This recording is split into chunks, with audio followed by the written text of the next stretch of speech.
మా family member అయిన కేఎల్ నారాయణ, అట్లాగే బాబీ కూడా మా మా family member, one of our, we are very close.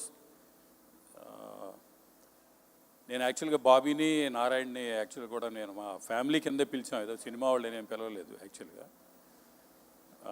అట్లాగే ఈ సినిమాలో యాక్ట్ చేసిన కావ్యకి, అలాగే మిగతా యాక్టర్స్కి, మా డైరెక్టర్ గారు త్రినాథరావు గారికి, అట్లాగే మిగతా మన పాత్రికేయులందరికీ కూడా నా నమస్కారాలు.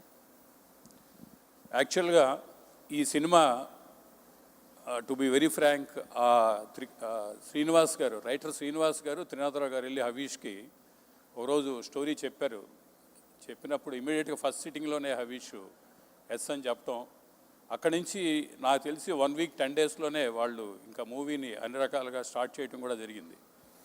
అదే స్పీడ్లో డెఫినెట్గా I think less than 1 year I think he completed the movie.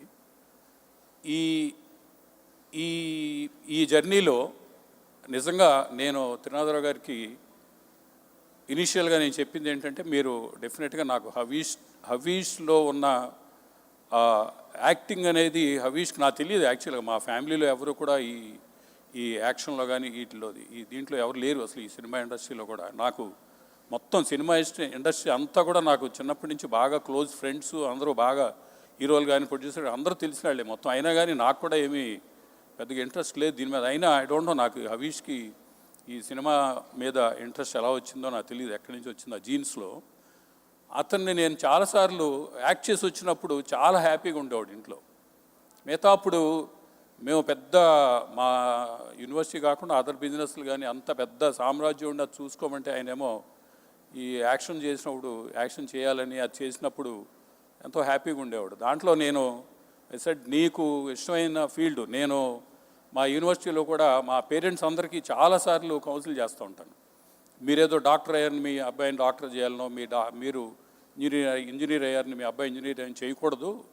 వాళ్ళు పుట్టినప్పుడు వాళ్ళకి ఏదో ఒక ఇంట్రెస్ట్ ఉంటుంది, అది కనిపెట్టి చిన్నపిల్లలప్పుడు తెలుస్తుంది మనకి, అది చెయ్యాలి అని చెప్పి నేను చాలాసార్లు కౌన్సిల్ చేస్తాను నేను పేరెంట్స్ని. అట్లాంటిది నా కొడుకు అతను ఏదో కావాలనుకున్నప్పుడు అది కాకుండా నేనేదో చేయాలి అనుకోవటం కరెక్ట్ కాదని నేను ఆ స్టాండ్ తీసుకుని తన సినిమాల్లో నువ్వు చేయమని ఎంకరేజ్ చేశాను అనమాట యాక్చువల్గా. దానివల్ల ఇప్పుడు ఈ సినిమా కూడా అట్లాగే తనే ఆయనతో మాట్లాడుకోవటం. ఈ త్రినాథరావు గారితో కూడా నాకు ఆల్మోస్ట్ 10 years పైనుంచి పరిచయం. ఎన్నోసార్లు మీ ఇద్దరం కలిసేవాళ్ళం, చాలా టైం స్పెండ్ చేసేవాళ్ళం.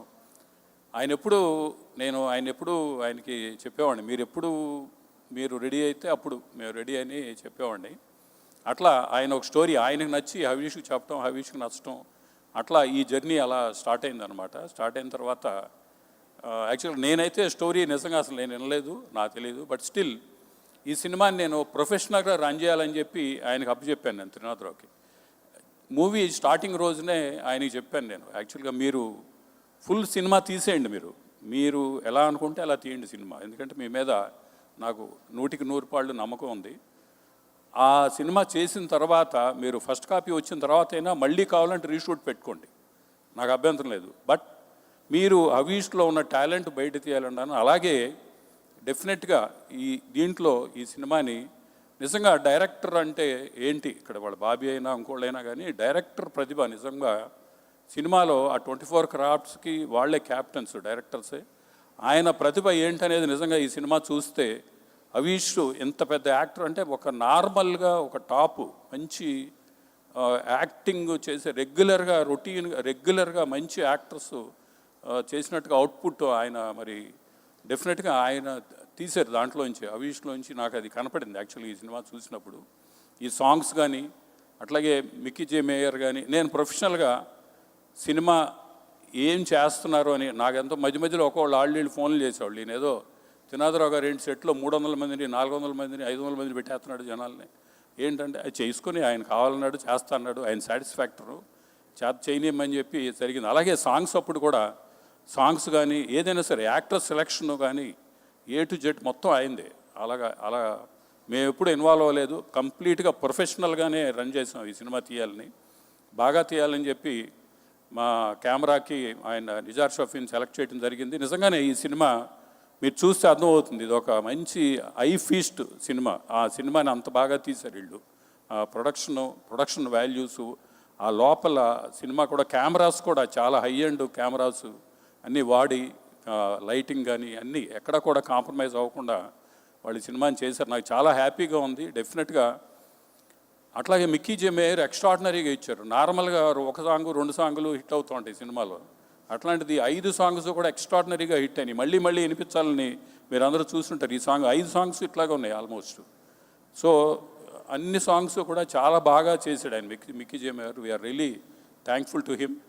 అట్లాగే ఆ సాంగ్ ఆయన చేసిన తర్వాత ఈ మా నిజార్ షఫ్ ఈయన మా కెమెరామ్యాన్ ఎక్స్ట్రాడినరీగా తీశాడు. ఎక్కడ అసలు కాంప్రమైజ్ అయ్యేవాడు కాదు, ఏది చెప్పినా ఒప్పుకునేవాడు కాదు. చాలా బాగా తీశాడు ఆయన. అట్లాగే మా డైరెక్టర్ గారు కానీ, మా మాస్టర్ గారు, ఐ థింక్ ఇది శేఖర్ మాస్టర్ అనుకుంటా, ఈ సాంగ్ శేఖర్ మాస్టర్ కానీ అందరూ కూడా చాలా బాగా చేశారు. ఫైట్ మాస్టర్స్ కానీ, శేఖర్ మాస్టర్స్ కానీ అంత బాగా చేశారు.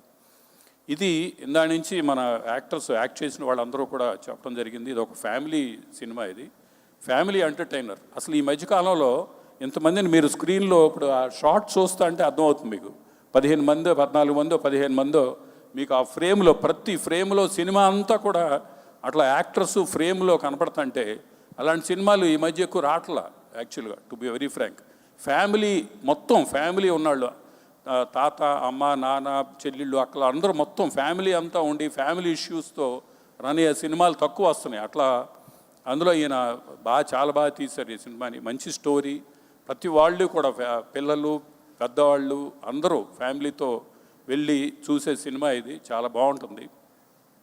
నేను మధ్యలో ఆ తాతగారి సీన్ ఏదో ఒకరోజు నేను మొత్తం మీద ఒక 2 సార్లు 3 సార్లు వెళ్ళినట్టున్నా. నేను యాక్చువల్గా నేను బెంగళూరులో ఉంటున్నప్పుడు వచ్చి హైదరాబాద్ వచ్చినప్పుడు డైరెక్టర్ గారు గొడవ చేస్తే వెళ్తే ఒకరోజు ఆ తాతగారి సీన్ జరుగుతుంది. యాక్చువల్గా ఆ సీన్ చూసినప్పుడు నిజంగా నాకు వెంటనే కళ్ళ నీళ్ళు వచ్చినాయి. నాకు ఆ హబీషు అతను ఆ తాత వాళ్ళ మధ్యలో అది నిజంగా నాకు అనిపించింది, ఇట్లాంటి సినిమా ఇలాంటి డైరెక్టర్ వల్ల ఇట్లా సినిమా ఎంత బాగా అవుతుంది అని చెప్పి.